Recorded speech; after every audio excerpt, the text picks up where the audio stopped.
যারা এত বছর ধরে গত 16 বছর ধরে এই জেল জুলুম অত্যাচার গুম খুন এবং হত্যার সংস্কৃতি বজায় রেখেছে, তাদেরকে কারা এই বাংলাদেশ থেকে সেফ এক্সিট দিয়েছে তাদেরকে খুঁজে বের করতে হবে।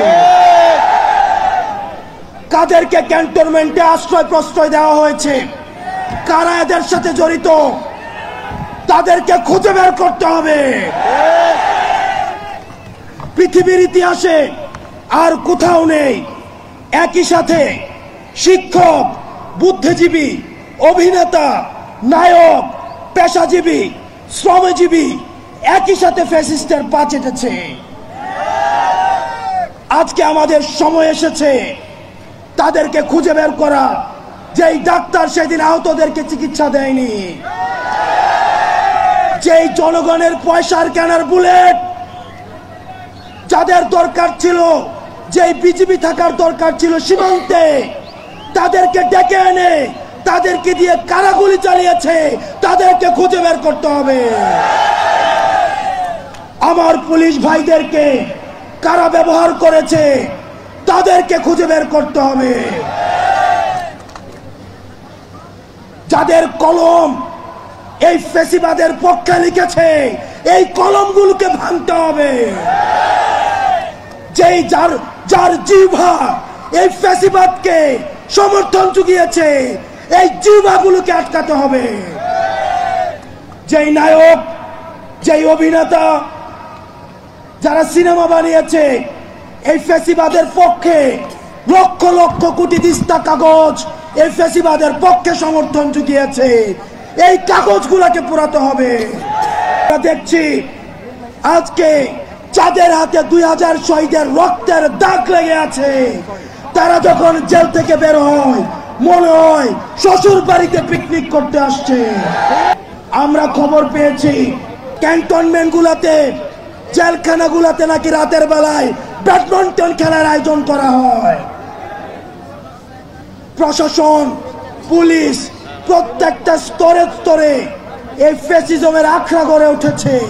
প্রত্যেকটি জায়গা থেকে ফ্যাসিবাদকে উৎখাত করতে হবে। প্রিয় সহযোদ্ধা, আপনারা জানেন 71কে পুঁজি করে আওয়ামী লীগ গত 16টা বছর শত মায়ের বুক খালি করেছে,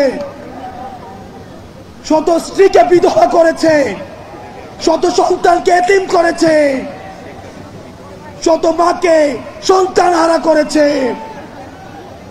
এই 71কে পুঁজি করে যারা এই 71কে আওয়ামী লীগীকরণ করেছে তাদেরকে বিচারের আওতায় আনতে হবে। প্রিয় সহযোদ্ধা, 71কে পুঁজি করে যাদের ইজ্জত লুণ্ঠন করা হয়েছে, যাদেরকে ফাঁসিতে ঝুলানো হয়েছে, যেই ফ্যামিলিগুলোকে মানুষের সামনে লজ্জিত করা হয়েছে, সেই ফ্যামিলিগুলোর ইজ্জত ফিরিয়ে দিতে হবে। প্রিয় সহযোদ্ধা, আপনারা দেখেছেন প্রশ্নবিদ্ধ এক বিচারের মধ্য দিয়ে আমাদের দেশের উল্লেখযোগ্য আলেমদেরকে ফাঁসিতে ঝুলিয়ে হত্যা করা হয়েছে।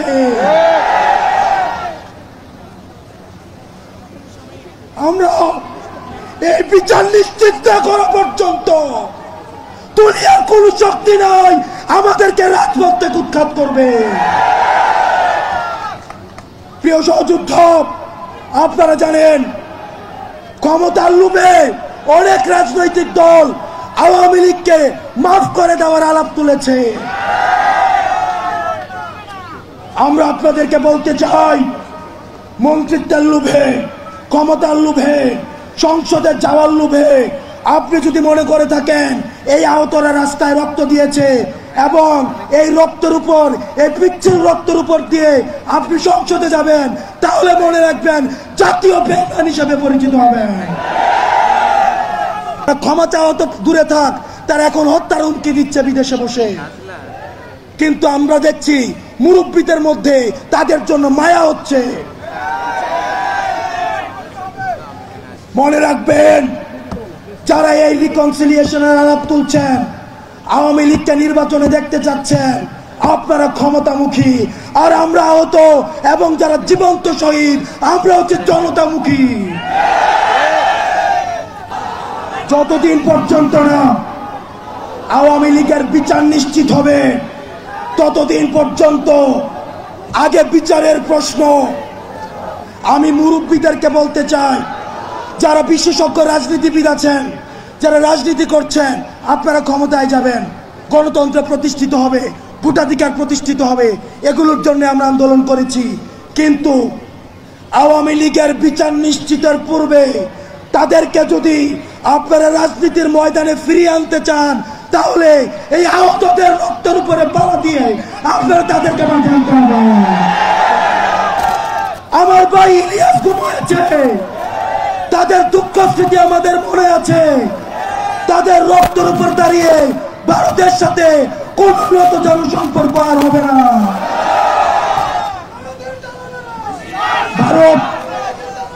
ভারতের সাথে আমাদের সম্পর্ক হবে ন্যায্যতার ভিত্তিতে, আমাদের ঈর্ষার ভিত্তিতে।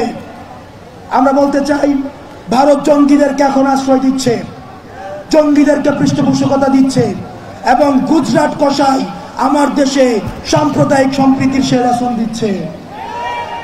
আমরা গুজরাট কসাইকে বলতে চাই, আমার ভাই আবু আলিফকে দিন দুপুরে রাস্তায় ফেলে জবাই করা হয়েছে। জবাই করার পরেও আমাদের বাংলাদেশে আলেম সমাজ, আমরা ধৈর্যের পরিচয়, আমরা হচ্ছে সেই প্রজন্ম।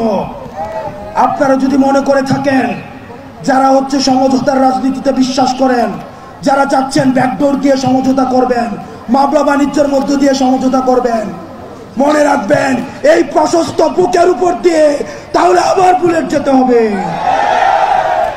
আর কোনো বাংলাদেশে সমঝোতার রাজনীতি নয়, আর কোনো গুম নয়, আর কোনো হত্যা নয়, আর কোনো ফ্যাসিবাদের উত্থান নয়। যেখানে ফ্যাসিবাদের উত্থান হবে সেখানেই আমরা একসাথে লড়বো।